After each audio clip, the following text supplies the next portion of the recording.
a found footage horror anthology.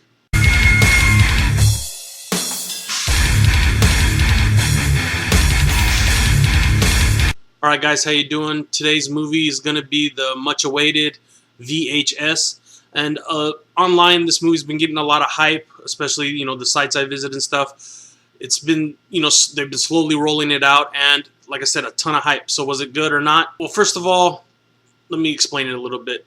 It's basically your typical horror anthology, but with all the footage being found footage. You have your wraparound story, which is basically a story of these guys that are kind of like jackass punks, maybe a little bit more criminal-minded. They're basically petty criminals that get hired to break into this house and retrieve a VHS videotape. And from there, you know, they find these videotapes. Stuff's happening to them while they're finding these tapes, and each tape has a different story. There's 5 other stories, plus the wraparound story, which is 6 stories. And some of the directors that did the stories, you know, you have V.H.S, who recently did Innkeepers. You got David Bruckner, who did The Signal, which was a movie I didn't really like too much. Glenn McQuaid did I Sell the Dead. I haven't seen that one yet. But a lot of up-and-coming guys. You also have this group called Radio Silence. It's like 3 guys that direct shorts and stuff like that. They did one of the stories also. So what I liked about it, first of all, there's 5 stories, so you know you're not going to like all of them, but most of the stories are pretty good. They have a taste of different types of genres. They have, you know, your slasher, you have some paranormal stuff in there, you got your vampire, monster type ones, stuff like that.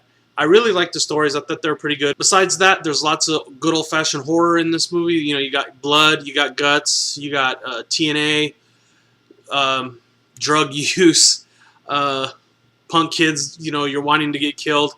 Everything that makes, you know, a lot of components that make great horror movies can be found in this movie. I can see why people really liked it, because it's kind of a throwback a little bit, as you know, as well at the same time as being very modern. But you do have throwbacks to a lot of older horror films, and you know they didn't make it PG-13, which you know we can all thank God for that. So the one thing that I think people aren't going to like about this is, the first thing is that since it's found footage, there's a ton of shaky camera work, especially at the beginning. After a while, your eyes get kind of used to it, and some of the segments they don't have as, you know, they're shot with a slightly different camera, so you know it's not as shaky. But it's truly a found footage film. The shaky cam really doesn't usually bug me. On this one at the beginning, I was like, man, this is really shaky.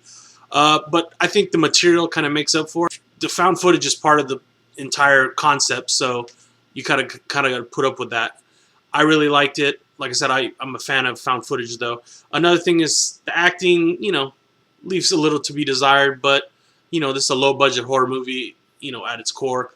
Another thing is some segments you're not going to like. You know, some you're going to like more than others. You know, just like any anthology, you're going to have your favorite ones. I had my favorite ones.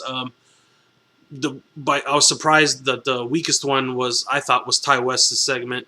I expected a little more out of him in this. I mean, it was a good segment, but out of all the stories, the 5 stories, I thought it was the weakest. So at the end of the day, with V.H.S, you get a really good horror movie. I think something, you know, a lot of people are talking about Cabin in the Woods as being, you know, this big breakthrough in horror movies. I think V.H.S might not be that groundbreaking, but in the long run, it's going to be viewed as a better horror movie. That's for sure, at least in my book. I'm going to give V.H.S 4 out of 5 stars. The only reason I'm taking a star away is because, you know, the ultra shakiness of the found footage, and you know, of course, a couple of the stories, you know, aren't the greatest. But it was only really one story I didn't like. All the other ones I liked. The wraparound story is not the greatest. But if you're a horror fan, you like blood and guts, you know, all your good stuff that make a good horror movie, I think you'll find it with this movie. This isn't, you know, the teeny bopper horror movies that they've been putting out lately. Probably the best horror movie I've seen all year. So check it out, 4 out of 5 stars. V.H.S, coming out soon on DVD. That sounds stupid, but